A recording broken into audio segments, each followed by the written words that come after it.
Hello and welcome to the Boys and the Bus podcast. This is your bus home following Celtic's 4-2 victory over Utrecht. A victory that puts Celtic into the playoff round of the Europa League. The draw takes place tomorrow at 12 o'clock, but we already know that we will play one of two sides. They are Stuttgart from Germany and Ferencváros of Hungary. Let's talk through this evening's game and look ahead to that game and also the game on Sunday against Falkirk, and also a little bit chat around the transfer window. Probably do about 25 minutes, half an hour at this stage. Long day and on my own at the moment. If any of the guys join, I will bring them on. Other than that, I will interact with you guys in the comments. In there, we've got Michael. Hi, mate. How are you? McLaughlin P. Chillpill. And Chris M. Obviously, the other main pods will still be doing their post-match show. But I didn't want to leave it any later, to be honest, because I've had a long day and I want to get to bed. Hi, Ali. How are you? Okay, usual jazz. If you can give us a like, give us a share, all that kind of stuff. Hit the notification bell. As I say, if you're new to the show and you're looking for really good insight and tactical analysis and all that kind of stuff, you're probably not in the right place. But if you're happy listening to me talking pish for half an hour, then this is the place for you. So give us a like, give us a share, get us out there, help us with that old algorithm. So tonight's game, one of those ones because I kind of lost interest in this competition kind of halfway through, and then whenever Martin O'Neill came back, kind of got reinvigorated a little bit, and then we had a chance to qualify. Obviously, you want Celtic to win every single game that they play, and that was the case. The only thing that I was not worried about, but one of the consequences of qualifying is that we will play away from home on the Thursday night before we travel to Ibrox. And if we play anything like we did on Sunday past after an away game in Europe, then that will not be one to look forward to. But Stuttgart or Ferencváros, geography was never my strong point at school, but I reckon you're talking maybe 2 to 3 hours maximum flight direct in comfortable conditions. It shouldn't be that bad. It could have been a lot worse. The strange thing around that tonight, for probably in the last 10 minutes, the teams that we could have played against changed. It just continuously changed. At one point we were playing Fenerbahce were a possible outcome. Nottingham Forest were in there. Pilsen were in there. Panathinaikos were in there. It just kept chopping and changing, which I suppose is one of the exciting things of this new format. Keen to get you guys involved. Let us know what you think of tonight's performance. Let me know what your thoughts are, who you prefer out of those two teams that we could play. Get your thoughts too, just on the last week. I mean, the main thing around Martin O'Neill's 2 periods in charge this season, which again sounds so strange, were that we weren't conceding goals, and we talked about his record domestically were the only 2 that he'd conceded up to a point where they were penalties, one against Rangers and one against Hibs. Rangers in the League Cup semi-final and the other one in the league against Hibs. But we've now shipped 6 goals in a week, which is pretty much Wilfred Nancy form, if you think about it. Now, the difference being we've got positive results in all 3 of those. Well, we've got positive results in 2 of those games. Tonight we got a positive outcome. Bologna was still a positive result in the circumstances. I still haven't fully come to terms with Tynecastle. At the time, I was really annoyed I was annoyed that we'd led the game twice and then passed up on the 3 points. I was annoyed at what I described as a stitch-up, which I still think it was in terms of the re-refereeing of the game by John Beaton. I'll be very, very interested to see. Obviously, the appeal was heard on Tuesday, and the ban stood. I still think when Wee Willie comes to do his review of the month of January, I think he will say that the VAR should not have got involved on a subjective decision. And then I don't know where that leaves the game, because if he comes out with that whenever the appeal wasn't over, the decision wasn't overturned to ban Austin Trusty, I just don't know where that leaves us. But anyway, let's focus on tonight and do what we always do, have a look at the team sheet.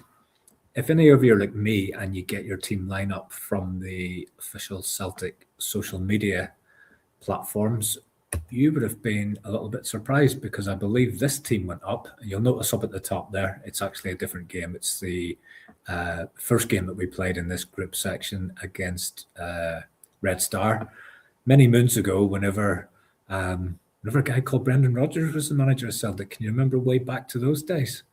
Obviously, it was only earlier this season. I seen it straight away and I thought, Carter Vickers can't be right. It just can't be right. If Carter Vickers hadn't been there, I probably wouldn't have cottoned on that it wasn't the right game, because much of it was pretty similar to that. So I'll put the proper one up. Schmeichel in goal. Donovan, again, toss up between him and Ralston, with Araujo being out. Donovan's by far the better footballer for me. Trusty and Scales played. We'll have a little chat around that. Partnership's obviously going to get split up for Sunday. Who comes in there? Dane Murray? Not for me. Anybody else? I think at the minute it's a choice between Murray and Welsh. For me, it has to be Welsh. He's played over a dozen games in the SPL this season. I think it has to be him all day long. I just don't see how Murray can play. Tierney, it just feels like he's getting a little bit flogged at the minute with Sriracha being out injured. Sounds like he's not too far away, but again, Tierney going off on Sunday, you're thinking that's going to be him out for a while, but it must just have been fatigue or some kind of knock, because obviously he's back in tonight, and I know he gets subbed with a couple of minutes to go, but he's practically played another full 90. Same midfield as played against Hearts.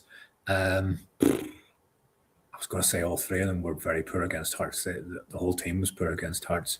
Reegan kept his place, gets his goal, gets an assist. Again, he's just one of those characters. He's by far our best threat of getting a goal, but what else does he contribute to the game? Although I thought he was bright tonight, to be honest. I thought he was bright.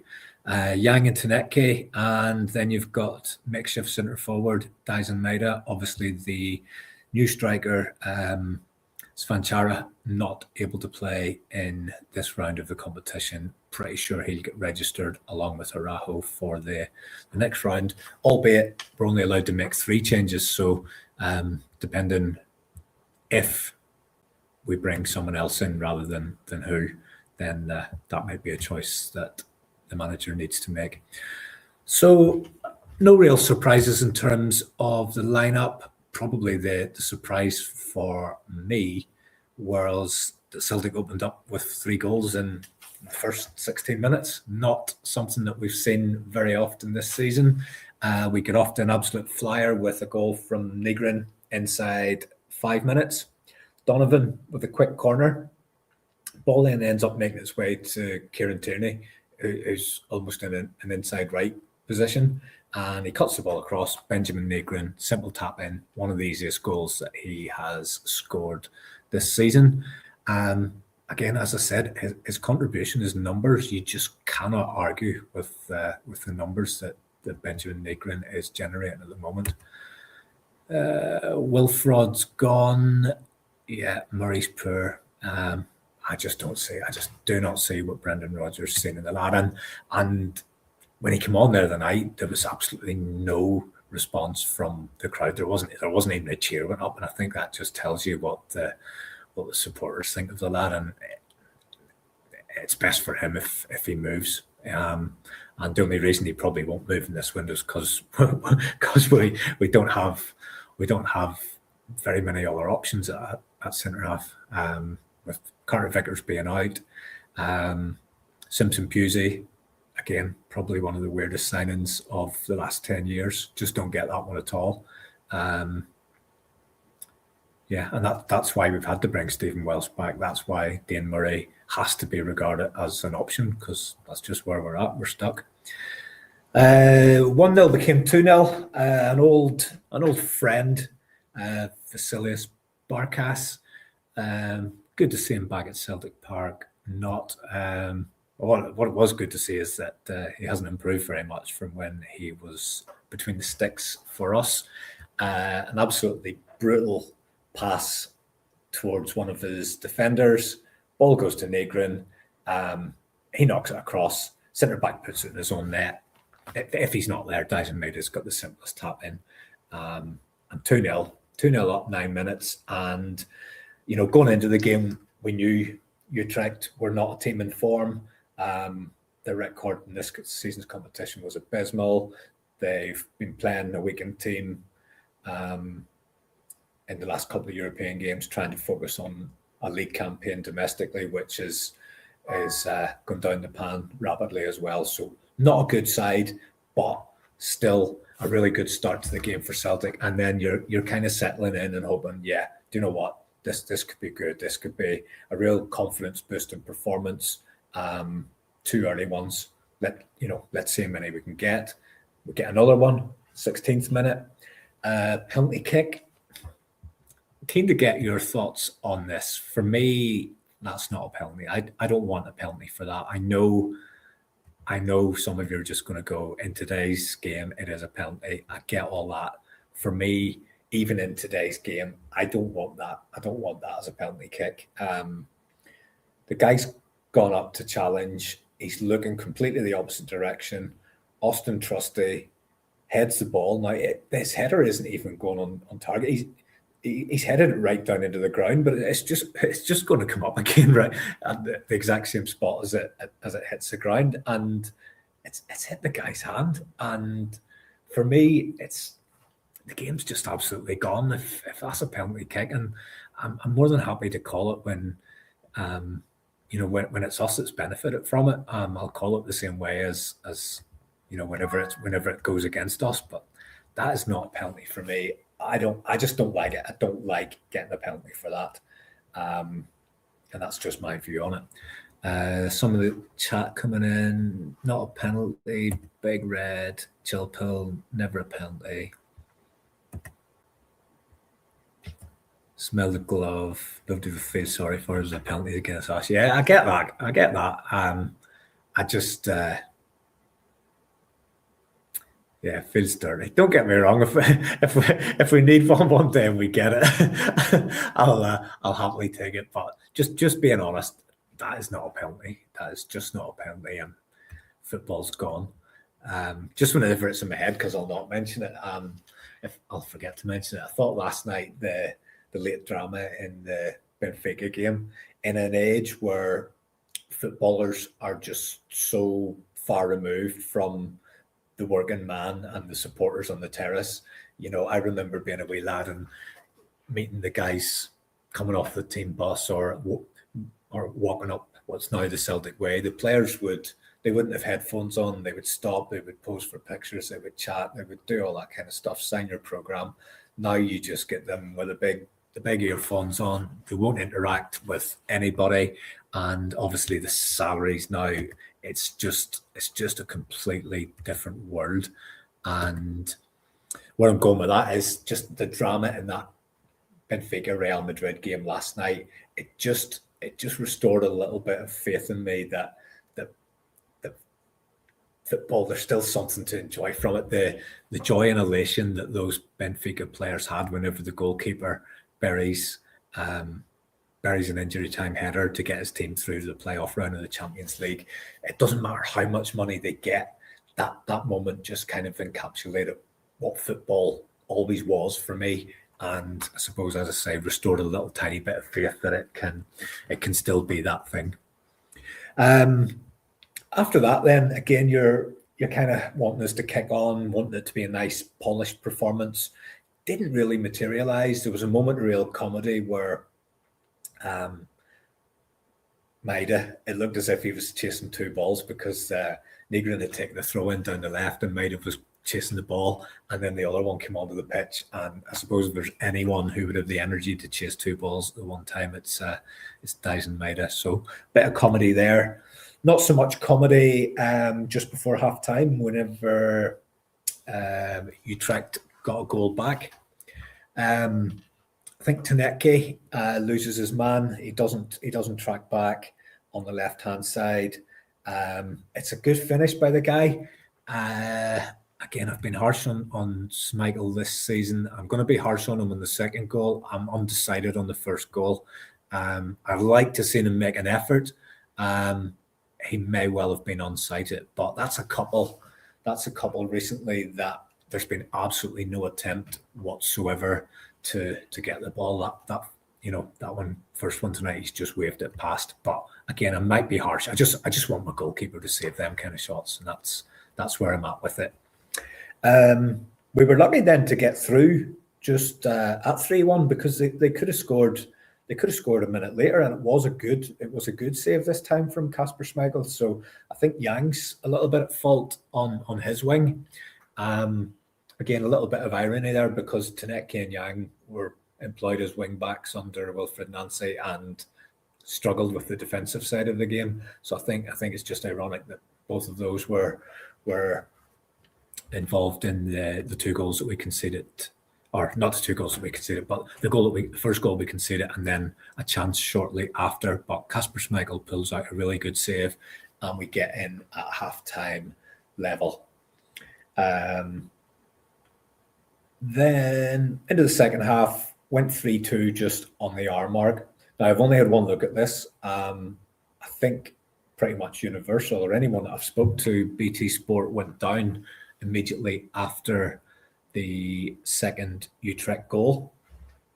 Young Philip Blake, I checked, I think his name's Adrian or something like that, Blake. I just checked him out because he had quite a good game. I know Neil Lennon was really, really impressed with him and was waxing lyrical. So I just had a quick look. And he's another young English fella. So much like the lad last week, was it Jonathan Rowe for Bologna? Now, he'd obviously transferred for a lot of money, but that young lad tonight, Blake, that scored the second goal and did play well, he's a young English player as well, and he moved from Watford on a free transfer.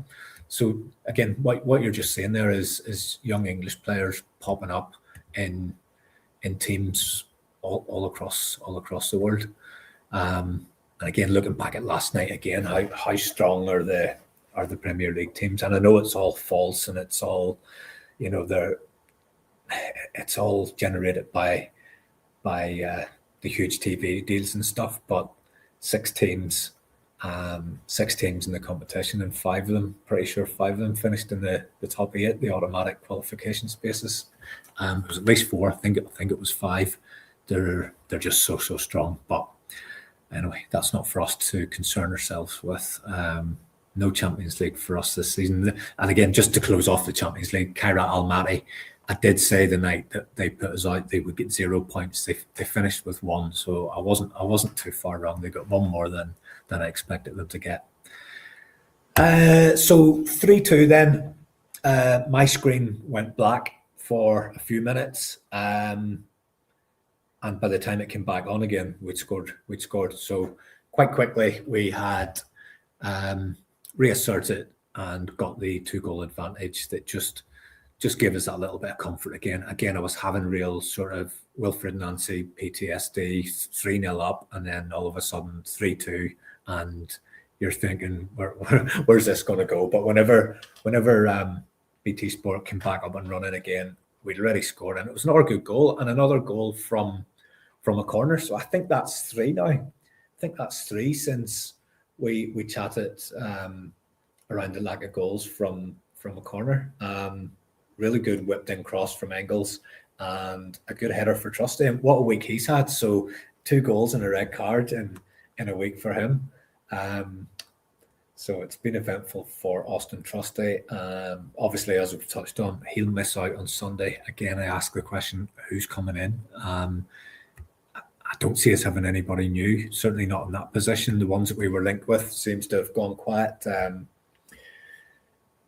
Who did I have? I wrote them down. I have to write these names down because there's that many come through. Aurelia Amenda, so we were linked with him, Eintracht Frankfurt. Then the manager got the sack. Now the new manager's come in and he has started picking this guy. So he played last night in the Champions League against Tottenham. I would say the fact he's played the last couple of games for the new manager, I would say that's not happening. The one that really I was really interested in terms of centre half was Jamie Lawrence, German player playing in the Austrian Bundesliga. Again, like most of the links with Celtic, they've all gone quiet. That one's definitely gone quiet, but we absolutely 100% need a centre half. I'd like one in for Sunday. I don't think it'll happen, but if it's a choice between Welsh and Murray, I'm going Welsh all day long. So 4-2 up, and we kind of did see it out from there. Iheanacho came on, Forrest came on. We made a few changes.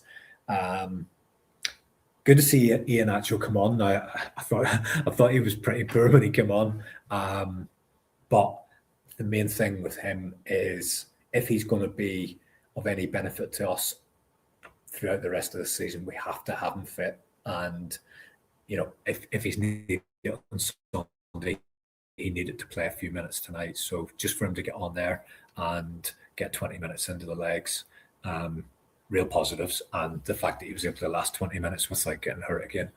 So rest of the game pretty much played out. As I said at the start, that now leaves us, we're into the qualification round and we will play either Stuttgart or Robbie Keane's Ferencváros. I think it's 2 weeks, maybe 3 weeks to the first leg, and then the second leg's right on the very last Thursday night of February, and the Thursday night before we go to Ibrox. And that Ibrox game will probably be a midday kickoff, I would imagine, on Sunday as well. So even that game coming back from Bologna against Hearts, we got an extra 3 hours because the kickoff was 3 o'clock. I can't imagine that happening for the Rangers Celtic game. That'll be a 12 o'clock kickoff. So again, whichever of those 2 places we go to, we're going to have a tough game on the Thursday night, and then very little time to prepare for a midday kickoff on a Sunday. But it is what it is. You know, this is always within Celtic's gift. We ended up in this competition because we didn't do enough to get into the other competition, and you know that when you're in Europa League or the Conference League, even though we haven't been in it yet, you know you're playing Thursdays, you know you're playing Sundays, and you just have to deal with the fallout from that. Looking ahead to out of those 2 teams, probably I think if you want to progress in the competition, I think you want Ferencváros.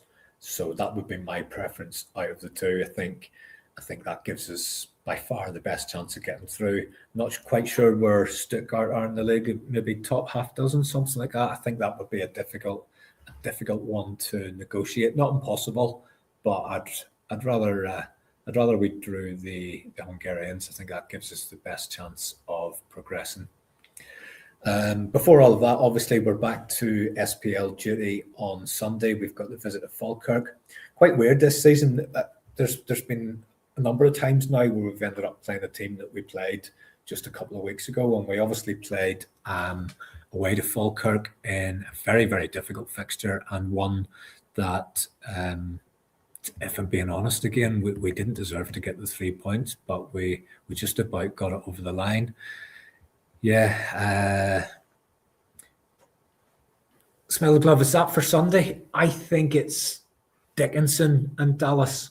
I may well be wrong on that because I just remembered looking at it and I thought they were really rolling them out for us because we had McLean and Beaton on Sunday, and then I read it as Dickinson and Dallas for this Sunday coming, but I could be wrong on that.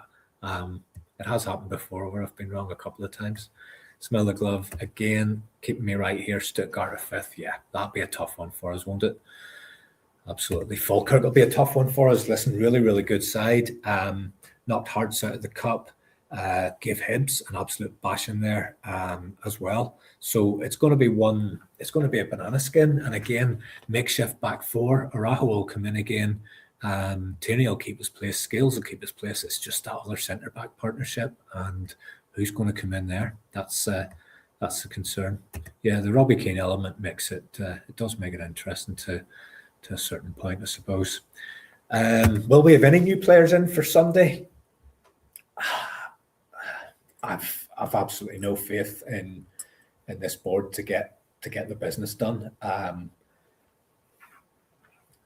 Been talking every day. The day 29 of the transfer window, and like we literally haven't spent a penny. And I think this is the Celtic board. They wanted unity. Are they joining the Not Another Penny campaign just to unite with the supporters? That's what it feels like. And do you know what? It might even. It's very likely there's a spiteful element that probably doesn't want to spend a penny, and just to make that point. I've no faith. I mean, the names that we were getting linked with, even a week ago, there was ones that we're getting linked with, and some of those guys have already gone to other teams, or the trail's gone completely quiet on them. That's when I say again, I can't profess to have seen an awful lot of the guy, but he seems like a no-brainer in a window where you can't really afford to get an awful lot wrong. He feels like the absolute safest bet out of all the names that have been mentioned with us, and it feels like, well, there's one story that says we're haggling over £1 million, and £1 million to Celtic with 80 million in the bank is just a joke. But I read another story today that says we haven't even spoke to Motherwell, which is. Both of those are equally believable, that we would haggle over £1 million when we're in a crisis, but also just as believable is we haven't even made contact. And if wouldn't surprise me, we make an effort at whatever, an hour before the deadline on Monday, and then the narrative is that we ran out of time and all that. Any other names? Bhoys was obviously one that was linked early in the window. I think it became quite apparent 10 days ago, probably, that wasn't likely to be one that would happen. Fair play to Hibs, they're getting their money. They're getting their money that they want it for them. Yeah, we'll see how that one plays out. Again, it's another leap of faith by the Italian teams in young Scottish talent. Lennon Miller was an interesting one as well, because remember at the time when we were heavily linked with him, his dad was talking about how he would make the right move in terms of getting game time. Now, I believe that he's played a little bit more recently, but I think before Christmas, I think his game time was very, very limited, and that was starting to look like not the best career move. But yeah, young player, maybe taking him time to adjust. Kieran Bhoys, let's see how it goes. I'm not overly bothered on missing out on him at that point, or at this point. I think somebody there was asking me, Alan Robertson, how much would it pay for the Motherwell guy? Again, I can't honestly say that I've seen an awful lot of them, but just looking at the figures, getting the feel that he's acclimatized to the league. He's playing in the league. The club will know how good they feel he is. If the price is $4 million, we just go and give it to them. It's 2026. $4 million is nothing in terms of football money in 2026. I mean, Martin O'Neill in 2002, 2003 was buying 3, 4, 5 players, £5 and £6 million, and here we are 25 years later. My maths wasn't great there. 2002 to 23, 24 years later, we're talking about 4 million or 6 million being huge transfer fees. They're just not. We've just stayed back in the dark ages when it comes to the transfer landscape, and that's why we get left behind. there's this mentality that every single deal we do has to be a bargain, and it doesn't. When you're in any market for buying anything, houses, cars, whatever it is, if you find one that you want, sometimes you'll have to pay a bit more to get it, depending on your circumstances, depending on how great the need is. And our need couldn't be greater at this stage. So if he's 3 million, just do it. If he's 4 million, do it. Stephen Welsh's part in the valuation, I don't really know, because again, I think it might have been Verona as well were interested in him a couple of years ago, and there was a fee like 6 million mentioned. Imagine if somebody was offering you 6 million for Stephen Welsh now. But I would say 4 million. I probably wouldn't go above 4 million for him, but I wouldn't be balking at 4 million. I wouldn't be thinking that's a big amount of money. It just isn't, and that's it. Other ones then, Casper Ho. It just feels like a fanciful one. It feels a bit like Casper Dolberg. It's one that we want it out there, that we're looking at him, but it just doesn't feel to me like Celtic would be able to get that deal done. If it is, then absolutely brilliant. Yeah. Carlin, Terry, what's the names on the 7 and 10? The 10's Hartson and the 7 is Larson. Yeah, Hartson and Larson. Alan Robertson, 3 million, 3.5 million for Stubbs. Yes, so long ago. Back in the days where we could go down to the top league in England and basically sign a player that every single team in that league would have taken. Great times. Last couple of names then. Touched on Jamie Lawrence. Yeah, the Casper Ho. Be brilliant if we could get it done. Can't see it happening. Jamie Lawrence, I'd be interested in that one. Linked with 2 wingers today. We've had all the narrative around keeping tabs on, watching, interested in, and then there was a new one today. Working on was the terminology used today. So the 2 wingers, I'll absolutely butcher these names. I've no Redzic is probably the easier one. So he's at Donetska Streda, who are the Slovakian team that we signed Vacuum Bio from. So he plays for those guys. Now the story this evening seems to be that it seems to be a straight shootout between us and Salzburg for him. I think they got knocked out of the Europa League tonight. Whether that makes a difference or not, I don't know. I would imagine if it comes down to, I think they've agreed personal terms with him according to the report I read, but they haven't agreed a fee with his club. If that's the case, if Salzburg can't agree a fee, I'd be very, very surprised if Celtic are able to agree a fee. And the other one then, I have no idea this name, Ged Gemis, something like that. French-Algerian player playing in Serie B. I can't even pronounce the team. Frosinone, something like that. So I had a quick look at these 2 guys today, as you do. Looked at their data. Data is very similar for the season. 7 or 8 goals, couple of assists. Had a little peek at the YouTube clips. Be rude not to. They both look very, very similar to me. Both right wingers primarily. Both similar to Nicholas Kuhn in terms of style. Very, very much left-footed.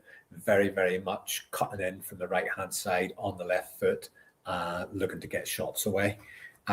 So, I mean, will any of them sign? Probably not. Will any of them end up being good for Celtic? Probably not if they do sign. But just based on the fact that the 2 of them look so similar to me, just in terms of data, numbers, form, and the eye test on YouTube with all the usual caveats, it seems like we've identified we want a certain type of player in that position. So I suppose at least there's some kind of plan for that position. Again, remains to be seen. Can we get the deal done? Probably worth touching on as well. And I think we could lose at least one in this window. So could it be we're going for 2 right wingers? Is that because Yang still wants out the door? Very, very possibly. Read this week there's been interest in Hatate. There's been a loan offer kicked out for Bernardo. Some of these guys like Bernardo, who's just kicking about and picking up 5 minutes here and 10 minutes there, a guy like that's going to want to play, isn't he? So it'd be interesting to see there.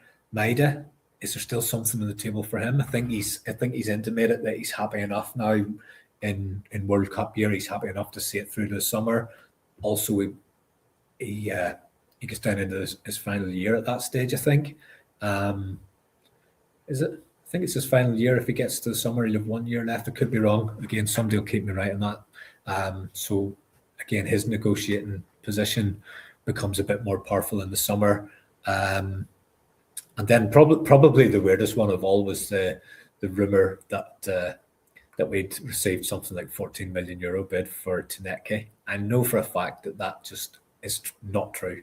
And the reason I know it for a fact is because he's still at the club. If we received a bid of 14 million, he would have been on the next flight as